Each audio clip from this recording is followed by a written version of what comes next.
सबसे तेज खबर श्रावस्ती चैनल में आज हम आपको दिखा रहे हैं श्रावस्ती जनपद के विकास खंड हरिहरपुर रानी के ग्राम पंचायत ककरदरी गांव की तस्वीर, जहां पर गांव के ग्रामीण आज़ादी के 73 वर्षों बाद आज भी विकास की राह देख रहे हैं। जिला या तहसील या जिला मुख्यालय जाने के लिए यहां से न तो संपर्क मार्ग है और न ही यहां पर अस्पताल है। 2011 में इस गांव में विद्युत विभाग के द्वारा खंभे ट्रांसफार्मर लगवाए गए थे, परंतु आज तक गांव में अब तक लोगों को उजाला नसीब नहीं हुआ। बरसात में या आपातकालीन होने पर ग्रामीणों को गांव से बाहर जाने के लिए नदी में नाव का सहारा लेना पड़ता है। 10 साल पूर्व गांव में पुलिस चौकी बनी थी, परंतु एक दिन भी पुलिस चौकी में कोई पुलिसकर्मी नहीं बैठा और ग्रामीणों ने पुलिस चौकी पर कब्जा कर लिया। इंडो नेपाल बॉर्डर से सटा हुआ एक तरफ ककरदरी तो दूसरी तरफ नेपाली गांव हुलास पुरवा बसा हुआ है। राप्ती नदी की कटान से गांव पर खतरा मंडरा रहा है। अब तक दर्जनों किसानों के सैकड़ों बीघे खेती वाली जमीन नदी में समाहित हो चुकी है। सबसे तेज खबर श्रावस्ती चैनल पर आप देख पा रहे हैं जमुनहा और हरिहरपुर रानी इलाके के ककरदरी की ये तस्वीरें, जहां पर विकास के लिए आज भी ग्रामीण राह देख रहे हैं। इंडो नेपाल बॉर्डर पिलर संख्या 642/13 के समीप मात्र 100 मीटर पर नदी कटान करती नजर आ रही है। कभी भी सीमा पर लगे पिलर का नामो निशान मिट सकता है। गांव के ग्राम प्रधान सहित ग्रामीण ने नदी कटान से गांव व खेत को बचाने, नदी पर पुल बनवाए जाने, अस्पताल बनवाने, विद्युत सप्लाई चालू कराए जाने की मांग शासन प्रशासन से की है। तस्वीरें आपकी स्क्रीन पर हैं।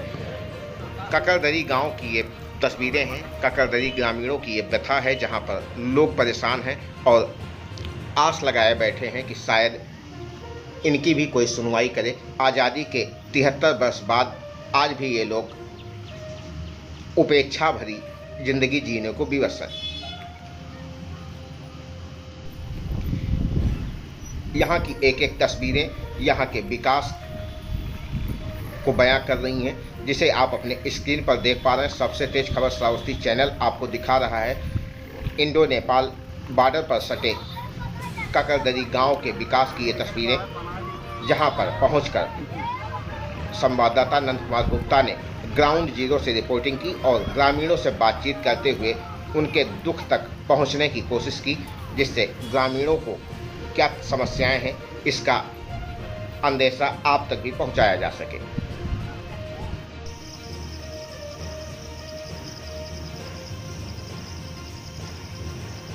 हर मनुष्य के लिए अनाज, कपड़ा और मकान जरूरी है, साथ ही आवागमन के साधन हो, परंतु ये भी यहाँ पर एक प्रश्न चिन्ह बना हुआ है।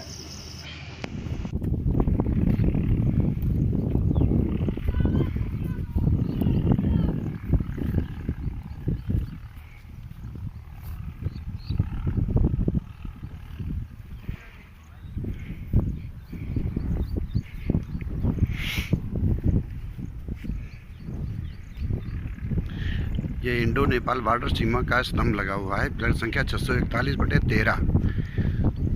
इसी 13 के पास से यदि देखी जाए, यदि नदी की सिधान कर दे तो ये पिलर बिल्कुल करीब में है।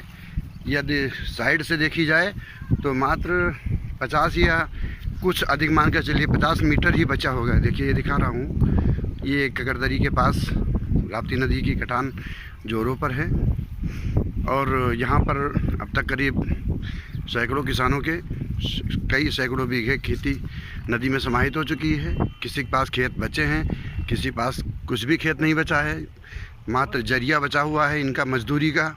मैं दिखा रहा हूँ, देखिए ये जो दो पेड़ बड़े से दिख रहे हैं बिलोर के हैं, बस केवल करीब में नदी है और ये नदी 50 मीटर की दूरी पर है। यदि 50 मीटर ये 2-4 दिन में या कह लीजिए जितने दिन में कट जाए, फिर ये स्तंभ हमारा जो ये है भारतीय सीमा का जो स्तंभ है, ये हमारा खतरे में पड़ जाएगा।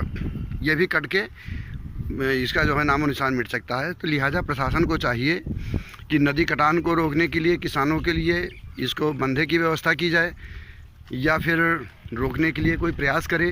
और विशेष रूप से भारतीय सीमा का जो हमारा स्तंभ है, ये देखिए मैं चारों तरफ का दिखा रहा हूँ सीन। ये हमारा भारतीय सीमा का जो है ये देखिए, ये बॉर्डर सीमा हमारा है जो बीच से रास्ता है, इतने गहरान पर है। और गहरान के साथ साथ ये नेपाल की पुलिस ने अपना चेक पोस्ट बनाया था। देखिए, ये मैं दिखा रहा हूँ, ये नेपाल पुलिस की चेक पोस्ट है। कोरोना काल में यहीं पर नेपाल की पुलिस रहा करती थी, आज ये खाली पड़ा हुआ है। लिहाजा यदि देखा जाए तो हमारा ये स्तंभ है, ये स्तंभ काफ़ी गड्ढे के किनारे है, गिरने के भी कगार पर है। नहीं गिरा तो ये नदी के कटान से प्रभावित है। हम चाहेंगे प्रशासन इसको देखे। ये हमारे शुक्ला जी हैं जो ग्राम प्रधान प्रतिनिधि हैं, ये प्रधान जी हमारे हैं जो वर्तमान प्रधान जी हैं। इसी प्रकार से तमाम गांव के लोग इकट्ठा हैं और इन लोग काफ़ी सदमे में हैं इस नदी के कटान से कि यदि नदी की कटान हुई तो स्तंभ तो हमारा जाएगा ही, खेती तो हमारी चली गई है और जा भी रही है। लिहाजा गांव भी हमारा कटान में आ जाएगा। यदि गांव हमारा कटान में आ जाएगा तो हम नेपाल कहाँ जा पाएंगे, कहाँ इंडिया के अंदर अपना, हमारे पास ना कोई ज़मीन है, वो जंगल है, जंगल के रास्ते कोई रास्ता भी नहीं है। बहुत बड़ी समस्या से ये लोग परेशान हैं, ग्रसित हैं। तो लिहाजा प्रधान जी आप बताएं, समस्या अपनी बताएं। सर, हमारे यहाँ समस्या बहुत ज़्यादा है क्योंकि ज़मीन जो रहा सब नदी में चला गया। तो अब यहाँ मजदूरी भी कोई नहीं है, तो जनता सब बहुत परेशान है। नदी लगभग पहले काफ़ी दूर रही, अब एकदम नज़दीक गांव के किनारे आ गई। थोड़ा और काट ले गांव का कटान शुरू हो जाएगा, मतलब गांव भी खतरे में चला जाएगा। तो इसलिए शासन और प्रशासन से यही कहना है कि कुछ यहाँ बंधे उंधे की व्यवस्था करा दें। और पहली बात, यहाँ आने जाने में रात में अगर किसी बीमार हुआ तो वहाँ जंगल है, जंगल में बाघ भालू लगते हैं, वो भी शंका है। यहाँ नदी है तो हम लोग अगर कोई बीमार होता है तो रात में किसी तरह वैसे रहते हैं, क्योंकि जब रास्ता है नहीं तो लेके कहाँ जाएं। तो इसलिए प्रशासन से यही कहना है कि यहाँ एक पुल का निर्माण करा दे, क्योंकि एक बार सर्वे हुआ था 2011 में, तब से आज तक पता नहीं चला कि वो पुल कहाँ गया कहाँ नहीं गया। अभी तक मतलब कोई यहाँ नहीं आया। तो हमारा कहना ये है कि एक तो पुल बन जाए तो हम लोग वहीं से आना जाना हो जाए, बाज़ार का रास्ता मार्केट मिल जाए तो कुछ ना कुछ धंधा कर लेते हैं। बाकी यहाँ कोई धंधा भी नहीं है। तो यही कहना है कि रास्ता बन जाए और खेती जो कर रही है उसका कोई व्यवस्था, मतलब मुआवजा किसान को मिले, जो हो सरकार से जितना होता है उतना दे दे, क्योंकि उस किसान का कुछ काम चल जाए खाने पीने के लिए। यही हमारा कहना है। मुआवजा देने से पूर्व कटान रोकी जाए, क्योंकि ज़मीन तो कट गई जो खेती का था। अब गांव में हमला होने वाला है, गांव भी कट जाएगा। तो जो गांव कट जाएगा तो हम लोग नेपाल में कहाँ जाएंगे, क्योंकि बॉर्डर से सटा हुआ गांव है और नदी भी आ गई है। यहाँ 641 के पास नदी है, ये कट जाए तो बॉर्डर की निमान भी मिट जाएगा कि नेपाल कहाँ है कहाँ इंडिया है, ये भी ख़त्म हो जाएगा। तो इसलिए हमारा कहना है सरकार से कि बांधे का व्यवस्था करे ताकि कटान से गांव हमारा बच सके। जो गांव बच जाए तो हम लोग सुरक्षित रहेंगे, गांव भी चला जाएगा तो कहाँ रहेंगे, ज़मीन भी चली गई है। तो हमारा जनता परेशान है, हम भी परेशान हैं, सब लोग परेशान हैं कि गांव बचे, बंधा की व्यवस्था हो, ठोकर बन जाए, कुछ हो जाए तो कटान से गांव हमारा बच सके। आपका नाम क्या है? ब्रिजलाल नाम है। ब्रिजलाल। पिताजी का नाम? श्रीपाल नाम है। श्रीपाल जी, ये कौन सा गांव है? ककरदरी। ये ककरदरी गांव है। हाँ। ये बताइए, ये जो आपके पीछे जो बना हुआ है ये क्या है? ये थाना बना है, चौकी बनी हुई है। ये चौकी है। कितने साल पहले बनी थी? अभी कई साल हो गए क्या था। अच्छा अच्छा। और उसके बाद अभी तक यहाँ पर चौकी के लोग बैठे नहीं, हाँ। बल्कि के ऊपर बाहर के लोग आक्रमण कर लिए हैं। और ये जो गांव में जो बिजली के खंभे लगे हुए हैं, ये जो मैं देख रहा हूँ ट्रांसफार्मर, ये जो छोटा सा रखा हुआ है, ये कितने साल पहले यहाँ पर जो है बिजली के लिए खंभे लगाए गए थे?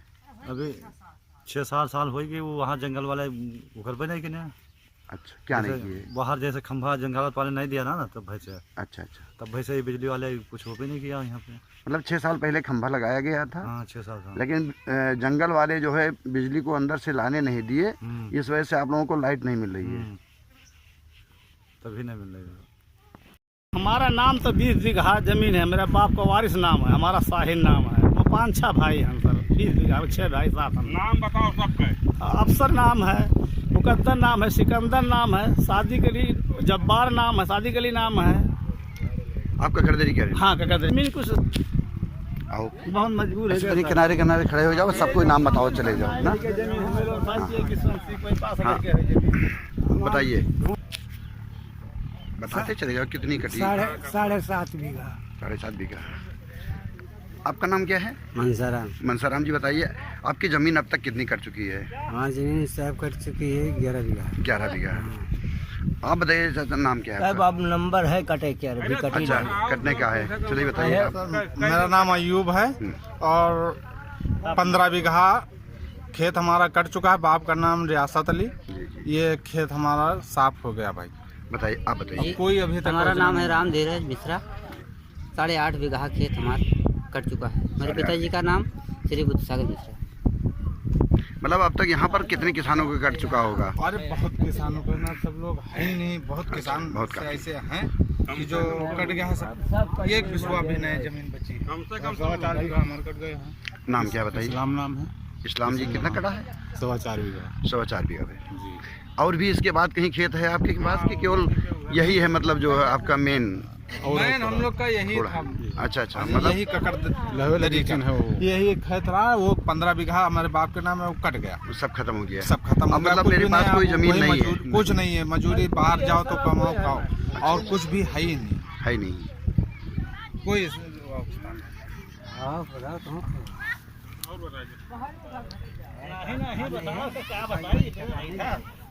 बताइए आपका नाम क्या बताइए?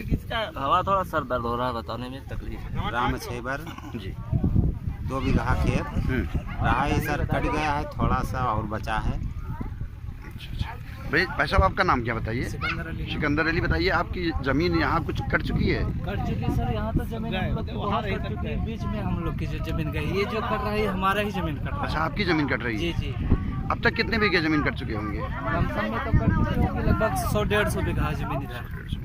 हाँ, 150-200 बीघा तो जमीन कट चुकी है। इस वर्ष कट चुकी है? जी, इस वर्ष में ये समय।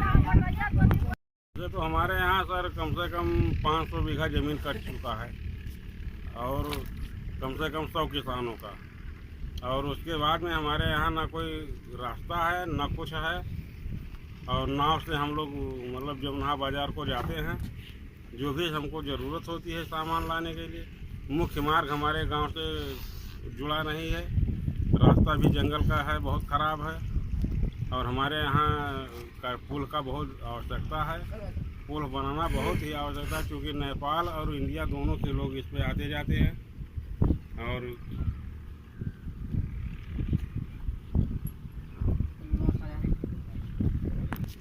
और हमारे यहाँ ना लाइट व्यवस्था है, ना हमारे यहाँ कोई सड़क है, ना कुछ व्यवस्था, ना हॉस्पिटल का व्यवस्था है। 2012 में हमारे यहाँ वो लगाया गया था तार और खंभा ट्रांसफार्मर, आज तक कोई नहीं आया, न देखने आया, न कुछ करने आया। हॉस्पिटल की हमारे यहाँ बहुत ज़रूरत है, क्योंकि डिलीवरी के लिए हमको बैराज 6 किलोमीटर जाना पड़ता है औरतों को ले करके। जंगल का रास्ता भी बहुत गड़बड़ है, और पुल बनाना हमारे यहाँ बहुत आवश्यक है। और ये बंधा भी हमारे यहाँ बंधना बहुत ज़रूरी है, क्योंकि गांव कट जाएगा अगर बंधा नहीं बंधेगा तो हमारे यहाँ गांव कट जाएगा ककरदरी। और इस पर शासन प्रशासन का कोई ध्यान नहीं है आज तक। अच्छा, आप बताइए, ये जो नदी की कटान है जी। और ये आपका इंडो नेपाल बॉर्डर सीमा है, ये आपका भारतीय सीमा कितना बचा होगा इस समय? इस समय ज़्यादा से ज़्यादा 50 मीटर 50 मीटर बचा हुआ है। जी, जी, जी। जबकि स्तंभ जो लगा हुआ रहता है उसके बाहर भारतीय सीमा का भी कुछ क्षेत्र होता है, उसके बाद ग्रामीण क्षेत्र का। तो हाँ, मतलब टोटल लेकर के मात्र टोटल 13 नंबर का जो पिलर है, जी जी, ये मात्र कटान से 50 मीटर केवल बचा है बस। ये 50 मीटर कटान के करीब पहुंच जाए नदी, हाँ, तो ये स्तंभ भी हमारा खत्म हो जाएगा। इंडिया और नेपाल का जो भी है जी, ये खत्म हो जाएगा। और उसके बाद हमारे गांव का लोगों का भी घर कटने के कगार पे पहुंच जाएगा। अच्छा, गांव पर भी जो है समस्या आ सकती है? समस्या बहुत ज़्यादा आ सकती है। कम से कम 500 किसानों का जमीन कट चुका है, और इस पे न सरकार कोई ध्यान देती है, न प्रशासन कोई ध्यान दे रहा है, न कोई देखने आता है। अगर ये बंधा हमारा बच जाए तो यहाँ बच जाएगा कुछ लोगों का। चलिए, ये नदी की कटान हो रही है।